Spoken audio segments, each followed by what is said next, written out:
Hola, feliz inicio de semana. Yo soy Ricardo López Juárez y les doy la bienvenida a La Opinión Hoy en una edición especial con Vicente Fox, el expresidente de México que en el año 2000 hizo historia al ganar las elecciones y poner fin a 70 años del PRI en el poder. Fox, quien recién cumplió 80 años, vino a Los Ángeles para visitar a su hija Paulina, a 4 de sus 18 nietos y también a participar una vez más en la gala de la Fundación Harold y Carol Pump, cuya misión es luchar contra el cáncer.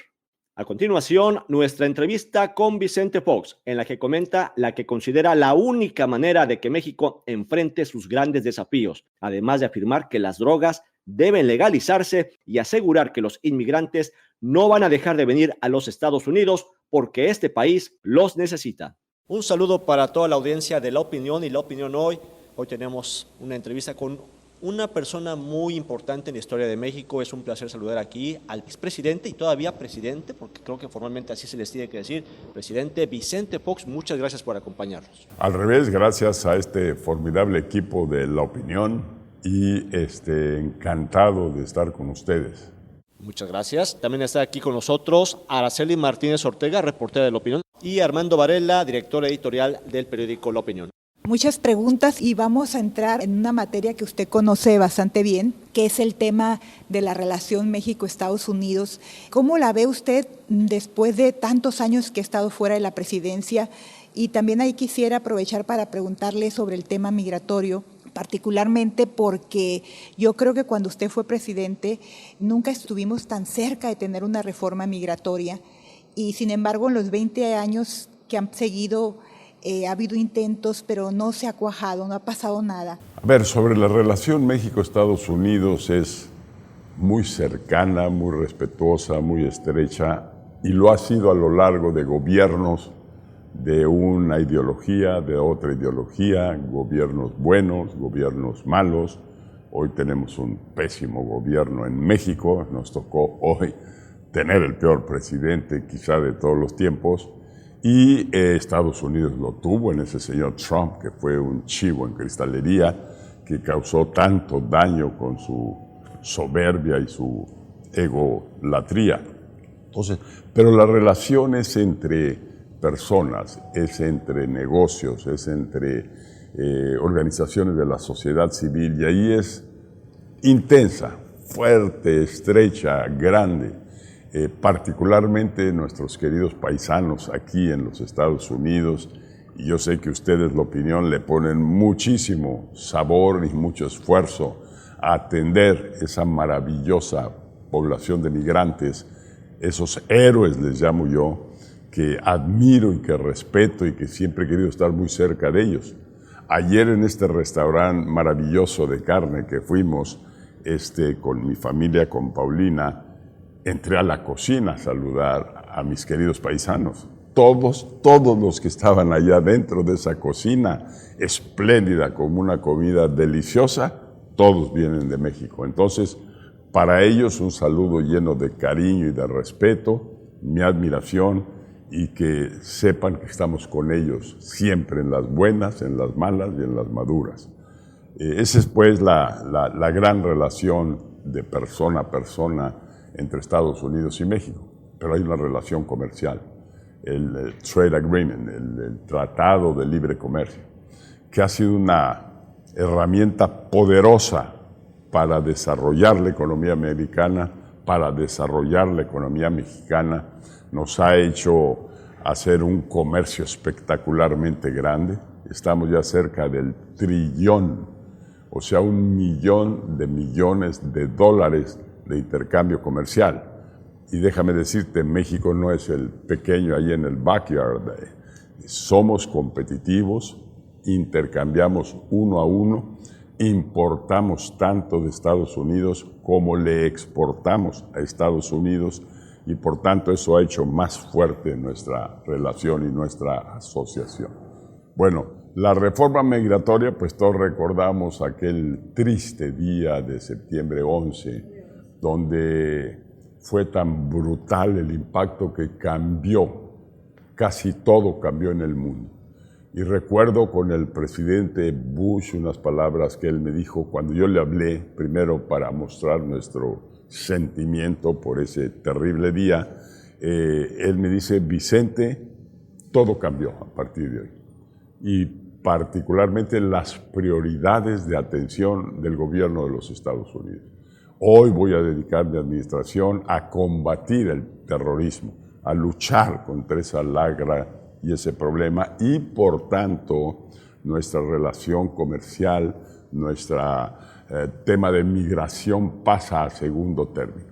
Ustedes saben, 4 días antes, septiembre 7, yo estuve en visita oficial aquí a Washington, en los Estados Unidos, invitación del presidente Bush.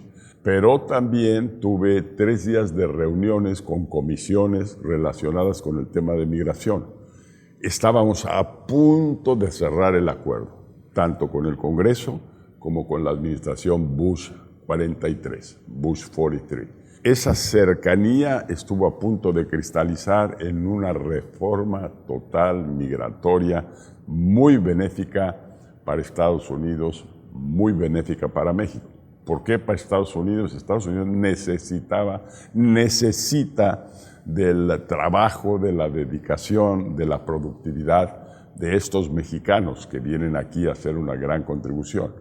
Y a México le conviene poder dar a su gente oportunidades internacionales bien pagadas, como sucede en eso. Entonces es ganar, ganar. Y Canadá, pues es lo mismo, mismo tema y mismo trato. Entonces la migración, desgraciadamente, desde esa fecha hasta ahora, no ha quedado resuelta formalmente en leyes, en iniciativas. Yo sigo luchando por eso, para que eso suceda algún día. Gracias, presidente. El presidente Biden lleva 2 años en el poder y tiene una popularidad de alrededor del 40%. El presidente López Obrador lleva muchos más años en el poder y su popularidad sigue bastante alta. ¿Qué es lo que le pasa a la oposición en México, siendo usted una de sus cabezas visibles? Bueno, primero sobre la popularidad. Yo creo que hay 2 formas de tener reconocimiento y popularidad. Una es con resultados, con buena administración, con buen governance, y otra es ser hablador, ser populista, engañar, mentir. En esto tenemos a un presidente en México que es sumamente hábil, es muy hábil, y todos los días está 3 horas en la televisión contando cuentos, diciendo a veces cosas entretenidas, otras veces hablando dramáticamente en contra de periodistas, de gente de trabajo.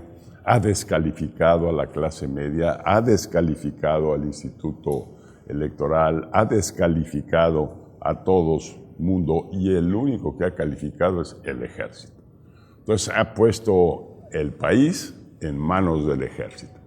Y eso es peligroso, muy peligroso. La historia nos cuenta constantemente de que un presidente dictador, autoritario, con un ejército que está a su disposición, termina con la democracia, termina con las libertades, termina con las clases medias, termina con el sistema educativo.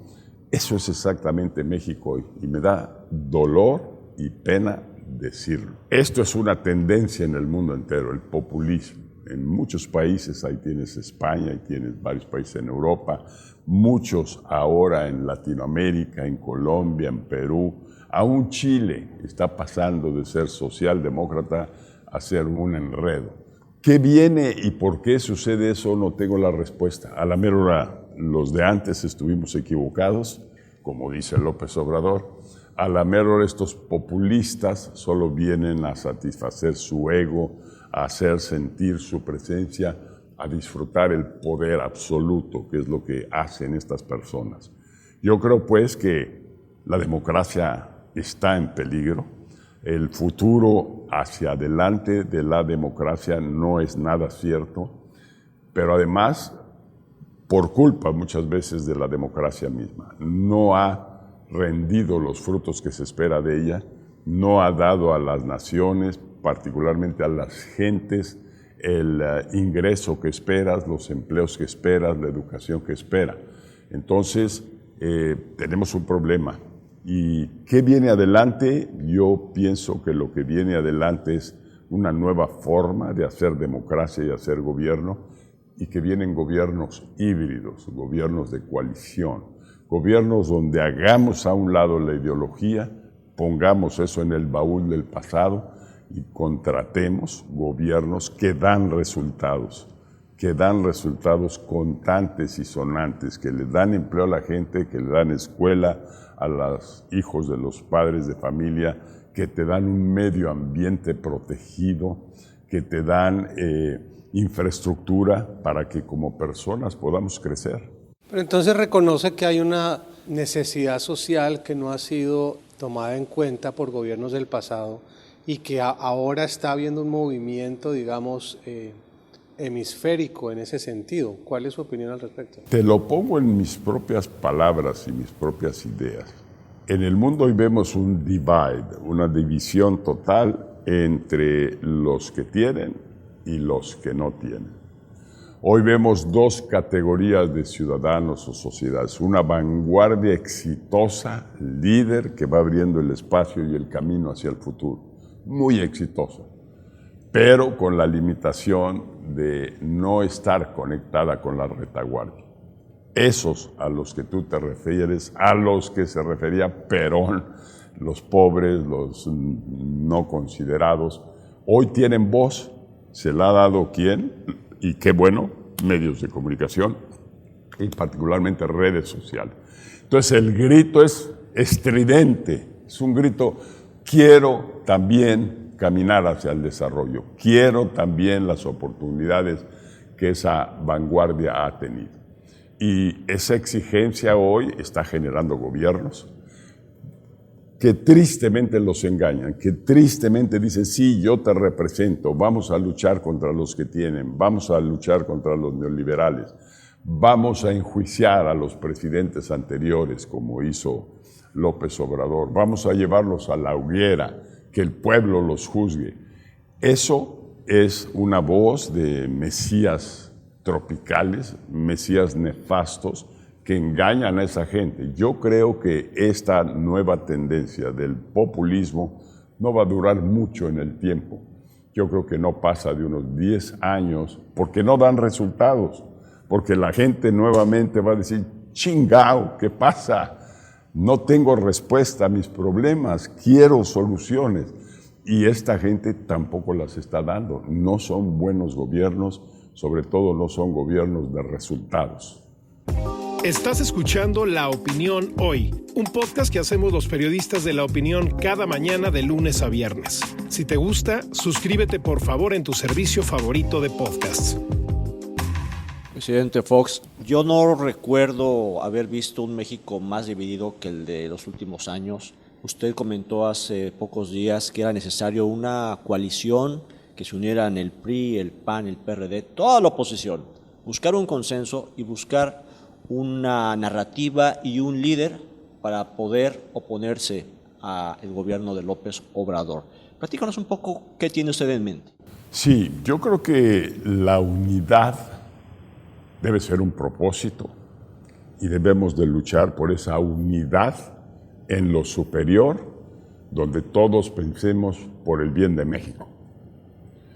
En la arena electoral tenemos un soberano problema con estos populistas y tenemos la necesidad de hacerlos a un lado, poner gobiernos más eficaces y más productivos. Hoy en México el único camino para resolver la destrucción paso a paso de nuestro país por López Obrador, el único camino es la unidad de la oposición. Pero además estamos resolviendo otro problema, esta lucha constante entre partidos políticos, entre ideología, que no resuelven nada y todo es discusión. En Estados Unidos, un ciudadano nace demócrata, pasa toda su vida demócrata y muere demócrata. Un ciudadano republicano nace republicano y muere republicano. Y ninguna de las dos partes reconoce a la otra. Un republicano no acepta que Biden pudiera haber sido un buen presidente. Y dije pudiera, porque ya está batallando con el mismo problema y no está dando soluciones a los problemas.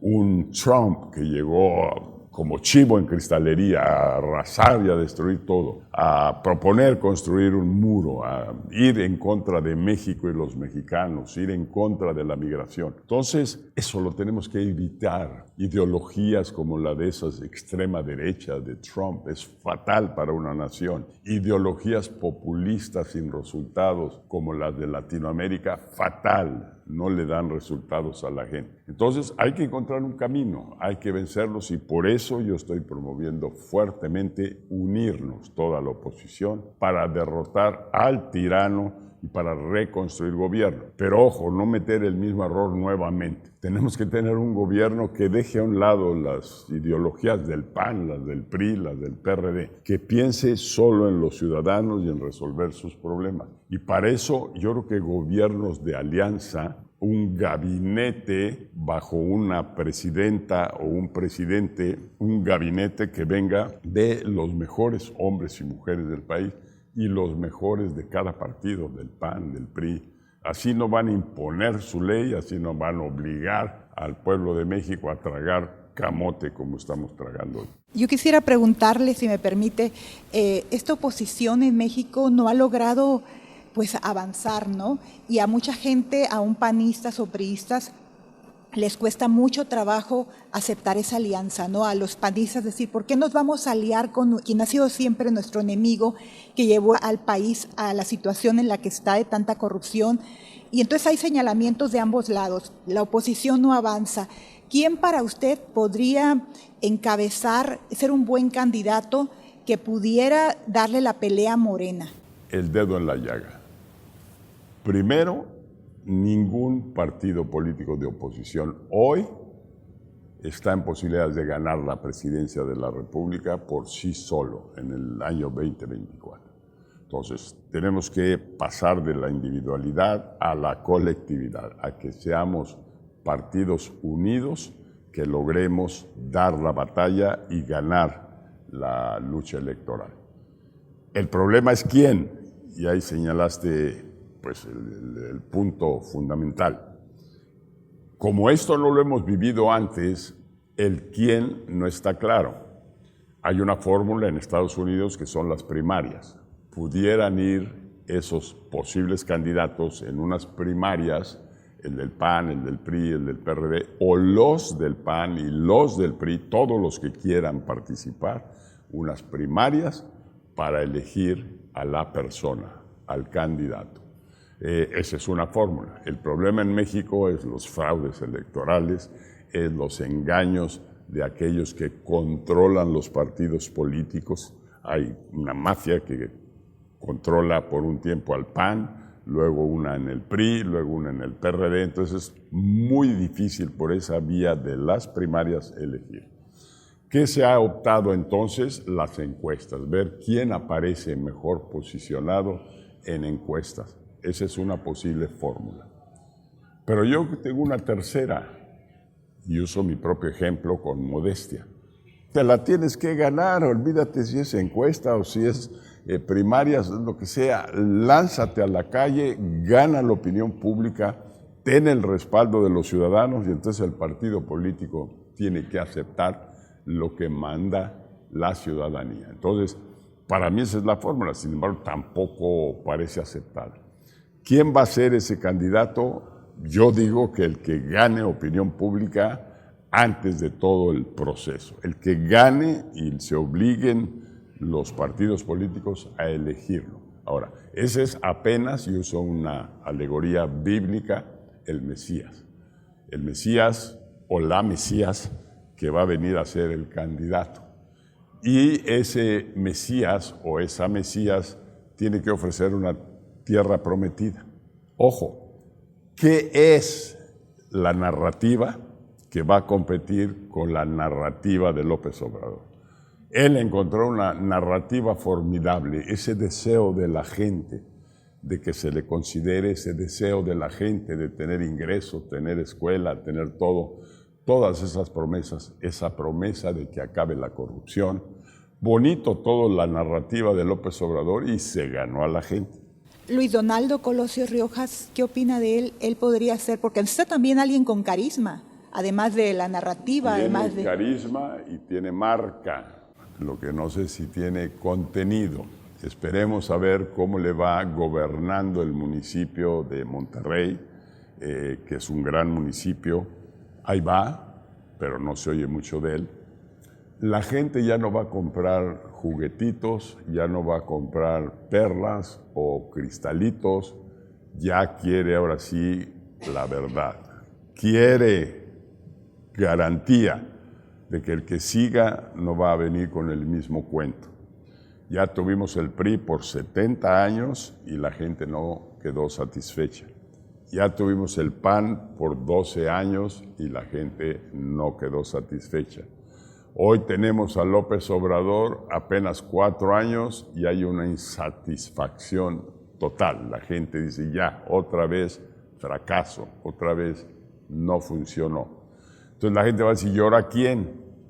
Pues puede ser la respuesta a un desconocido, pero con marca, como Colosio, con buena presencia, con carisma, pero la gente se va a asegurar ahora de que ese monigote sea de verdad. Pero presidente Fox, Vicente, Chente, como te dicen de cariño los mexicanos. Chente, amarra la burra y vente. ¿Es posible que Vicente Fox pudiera ser ese líder de esta coalición? No, y por muchas razones. Una, ya sabes que en México no hay reelección, constitucionalmente vedado. Y ojo, López Obrador, con los modelos que él usa de líderes políticos, todos son dictadores, los que a él le gustan. Quiere decir que por dentro él puede ser un dictador y buscar reelección, pero no, descarto totalmente esa posibilidad. Segundo, ya estoy en el 8º piso. Es maravilloso estar en el 8º piso, es maravilloso tener 80 años. Está uno lúcido, está uno a gusto con sí mismo, está uno en lo más cercano que puede estar a la sabiduría por las experiencias vividas. Entonces, es algo muy cómodo. Ya Marta va a llegar al 7º piso el año próximo, entonces ya va oliendo a qué saben los 80 años. Pero por esa razón ya el cuerpo ya no aguanta para ir más allá. Pero sí voy a jugar un rol, sí lo estoy jugando, estoy en contacto con la oposición, con los líderes de la oposición, con el líder de mi partido político del PAN, Marco. Casi cada semana tengo algún diálogo y alguna plática con él, buscando la mejor estrategia, buscando la mejor solución. Así que voy a estar ahí porque México no puede seguir en manos de lo que representa el populismo. Presidente, el tema de México tristemente se volvió un tema de orden público, narcotráfico, falta de control de la nación. Usted ha criticado a López Obrador por su inacción, pero la acción del pasado también creó problemas. ¿Cuál es el remedio para enfrentar este flagelo? Primero te confirmo, el país es un desmadre, un absoluto desmadre. No hay gobierno. Es, como se dice en el argot internacional, un gobierno fallido, un gobierno que no da respuesta, y menos en la tarea número 1 de un gobierno, que es traer paz, tranquilidad, vencer la violencia. Esa es la manera de decirlo. Y en el nivel mundial, un país que tiene abajo de 10 delitos por cada 100,000 habitantes está en buenas condiciones. Vive bien su gente, hay seguridad y está garantizada la tranquilidad. Arriba de 10 empiezas a caer en la trampa de la violencia, la sangre, los homicidios, los crímenes, los robos, los asaltos. México, su mejor momento en toda la historia, y lo digo con humildad, fue en el año 2006. 9 delitos por cada 100,000 habitantes. Ni antes del 2006, ni después del 2006 ha habido un indicador mejor que ese. Viene Calderón, se pone la gorra militar, y es mi cuate Calderón, es de mi partido. Pone la gorra militar, levanta el avispero, le da de golpes al panal de las avispas y solo un año después, de 9 pasamos hasta 30. O sea, se triplicó el índice de criminalidad. Hoy con López Obrador, abrazos, besos, te quiero mucho, Chapito Guzmán, ustedes son gentes buenas, no quieren hacer mal al país, así que yo los comprendo y no los voy a atacar. Y les llena de abrazos y de besos. Estamos pegándonos a 40 delitos por cada 100,000 habitantes. Entonces, no funciona el garrote, tampoco funciona la zanahoria de López Obrador. Pretende enganchar a los criminales a que lo respalden. Entonces, no ha funcionado, tú tienes razón, no ha funcionado, pero no hay país alguno que esté escaso o exento de delitos. Pero ¿no será que el problema no es la gente, sino el negocio? Y mi follow-up es, ¿usted qué opina de la legalización de las drogas a nivel mundial, a nivel hemisférico? Ese es un gran punto, ese es un gran punto. No hay motivador tan importante como el dinero para la gente. Claro, encima está el amor, encima está la felicidad. Es mucho mejor motivador, pero a veces somos ciegos y nos vamos por el dinero inmediato. Sí, es un problema severo cómo transformar eso, cómo traer esa paz y esa tranquilidad. ¿Cómo lograrlo? No tengo la respuesta. Por eso mencioné esos indicadores del pasado. Y la droga juega un papel fundamental. Es la droga la que viene del sur, de Bolivia, Colombia, Venezuela, Nicaragua, a través de México, para satisfacer el enorme mercado de consumo de droga en los Estados Unidos. Entonces, eso nos trae esta guerra, sí. Ahí hay buena parte de la explicación de esto. ¿Qué hacer en ese sentido? Lo que tú mencionaste, que es una convicción mía, es legalizar la droga. Y no solo la marihuana o el cannabis, sino todas las drogas. Porque para mí un gobierno no debe de meterse en la vida de las personas ni dictarle sus conductas a menos que esté afectando a terceros. Si no, si tú consumes droga, let it be. Si tú te quieres matar y dañar tu salud, let it be. Es tu problema, es mi posición. Entonces, heroína, cualquier enervante, cualquier droga, para mí el ciudadano es el que debe de decidir si la va a consumir o no. La obligación del gobierno es darle información y asegurar que no afecte a terceros en ese consumo. Por eso es legítima la intervención del Estado en ese terreno. Yo creo que sí se pueden enderezar las cosas, porque si en México le quitamos ese caudal de dinero a los criminales que viene del mercado de Estados Unidos, pues los estamos poniendo en una situación muy débil y probablemente los podemos controlar y terminar. Ve el poder de esos criminales, esos carteles en México. Enfrentan al gobierno con M1s y con las mejores armas y con bombas y con todo lo que hemos visto ahí. Pero eso sí, yo lo culpo y se lo digo directamente. López Obrador, tú eres el culpable. Presidente Fox, yo estuve ese inolvidable 2 de julio del 2000 en el Ángel de la Independencia, siendo testigo de un momento histórico para México, cuando usted logró sacar al PRI de los Pinos y gritando el hoy, hoy, hoy. Aparte, pues era alumno de Jorge Castañeda, que después fue su canciller, y fue una noche que pensamos iba a cambiar a México para siempre. No fue así. ¿Qué le dice usted a la gente, a los mexicanos que han visto con frustración todos estos sexenios, camino que ha llevado el país, de lo que no sabemos que un presidente enfrenta cuando ya sube al poder en un país como México, en aquel momento para usted?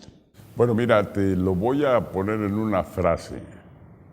No hay mejor manera de cambiar una nación en una generación que educación. Y hablo de varias cosas aquí. Primero, generación. Una generación son 25 años. No cambias un país en 6 años, no lo cambias en 4 años. Puedes mejorar y avanzar. Yo creo firmemente y sin ningún dejo de humildad que yo hice una importante aportación a ese avance en el país. Pero no resolví, se quedaron muchos problemas ahí pendientes. Entonces, generación es un factor importante, 25 años para ver resultados. Yo te voy a mandar un video que se llama The Gran Bajío, así pronunciado como entre gringo y mexicano, The Gran Bajío. Ese es el Bajío mexicano. Es una historia absoluta de éxito, precisamente de 20 años, de una generación, lo que era Guanajuato, Querétaro, Aguascalientes, hace 20 años, y lo que es hoy el Gran Bajío en materia de crecimiento económico, en materia de nivel de vida, en materia de educación, en materia de infraestructura, en materia de salud, es diferente al resto del país. El único que se acerca es Monterrey, que es un gran bastión, es un gran lugar en México, pero el Bajío es increíblemente potente. Es una historia de éxito de 20 años, 25 años, que es como puedes cambiar una nación. Por eso hablé de eso. Y por último, educación. Es el poder de la educación, el poder de ciudadanos educados, informados, de ciudadanos libres, que van a construir una historia de éxito. Entonces, solo educación, y lo ves aquí en este país, lo ves en Europa y lo ves en el resto del mundo.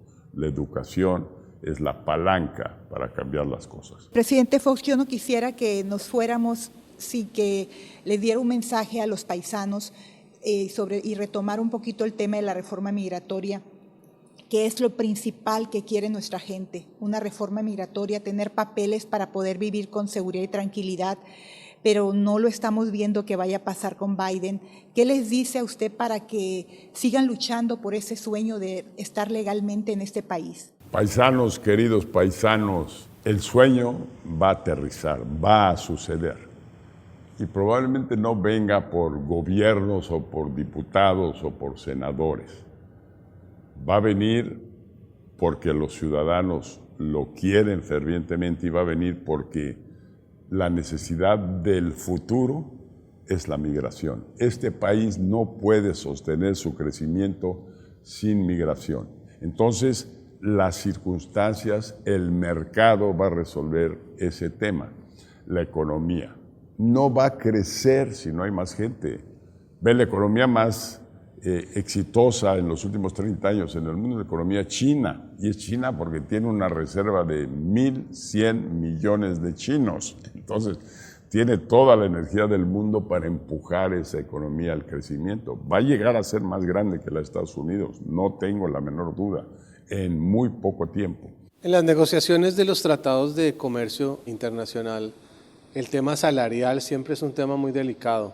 Y, yendo al tema migratorio, si hay una diferencia salarial tan inmensa como la que hay entre Estados Unidos y México, nunca va a haber un cese de un flujo migratorio real. ¿Qué le decía usted a sus compatriotas ayer en esa cocina que vinieron acá buscando un salario en dólares, pero no dejaron sus familias por gusto? ¿Qué les decía a ellos? A ver, a ellos les digo que son admirables, que algo tienes que sacrificar para llegar a ser quien tú quieres y con quien tú sueñas. Hay que sacrificar algo.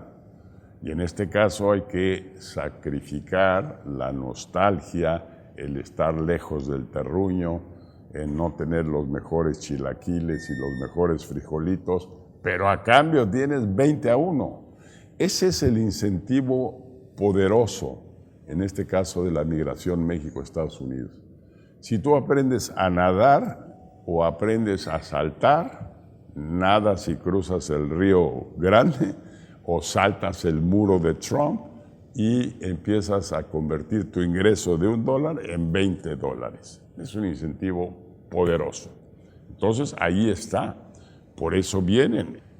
Y tengo que decir algo que luego pues, es delicado, pero en esas cocinas que yo visito, en esos restaurantes, pues si no la mitad, muchas veces casi todos, no tienen documentos y papeles.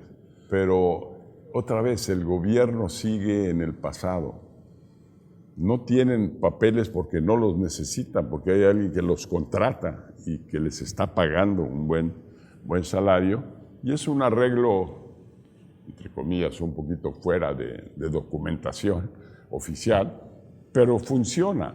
Y en la medida que la economía aquí crezca y en la medida que haya menos americanos naciendo, van a venir más y más migrantes. Los mexicanos, así como vemos algunos de recién llegados que están batallando, que pasan hambre, que se sacrifican, vemos otros que ya están encumbrados acá, que tienen su propio negocio, que son CEOs de muchas compañías medianas, que están en la academia, que son profesores, investigadores.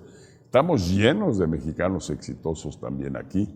A veces ellos son un poco envidiosos, como que no quieren que vengan más porque piensan que van a perder la tortilla.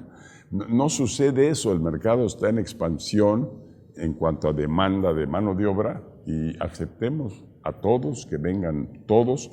Por eso hay que legalizar, por eso hay que buscar esa ley en el Congreso, porque nos estamos haciendo tontos todos. Sabemos que los necesitas, sabemos que tienen que venir y sin embargo les ponemos todos los obstáculos del mundo tontamente, muy tontamente. Presidente Fox, suena que usted tiene esperanza en México, tiene esperanza en la región, tiene esperanza en el mundo y con eso concluimos. ¿Cuál es el mensaje de esperanza que usted puede aportar para nuestra audiencia? Yo creo que hay que tomar las cosas con sabiduría, con wisdom, y ver hacia atrás la historia. Nunca el mundo ha caminado en reversa, nunca. Nunca la gente, los seres humanos, nos hemos visto obligados a caminar en reversa. Vinieron guerras tan pavorosas como la Primera Guerra Mundial, la Segunda Guerra Mundial, y pasó. 6 años después, quedó la guerra atrás, vino un periodo de fuerte recuperación. Entonces, la raza humana, los humanos, tenemos tal capacidad, tal energía que nos viene del liderazgo, que nunca dejamos de caminar hacia adelante y va a ser. Entonces la raza humana da para eso y para más. Vamos hacia mejor cada día, no tengamos la menor duda. Muchísimas gracias, presidente Fox, por venir a La Opinión. A ustedes, a La Opinión, mis respetos. Hace mucho tiempo hemos tenido entrevistas, nos hemos sentado a platicar y es maravilloso siempre hablar con la razón, hablar con la verdad, hablar con las buenas cosas de la vida, hablar buscando soluciones. Y esa es la opinión, esa es la opinión. Y mi opinión de la opinión. Muchas gracias, presidente Fox. A ustedes. Araceli Martínez Ortega, Armando Varela, su servidor, Ricardo López Juárez. Muchas gracias por su atención. Esto fue La Opinión Hoy. Estamos de lunes a viernes en la plataforma de podcast de su preferencia. Mi nombre es Ricardo López Juárez y le deseo una magnífica semana llena de éxitos. Este podcast es una producción de La Opinión, presentada por Ricardo López Juárez, Enrique Hernández y Diana Gutiérrez. Diseño sonoro de Brenda García. Rafael Cores es el productor ejecutivo.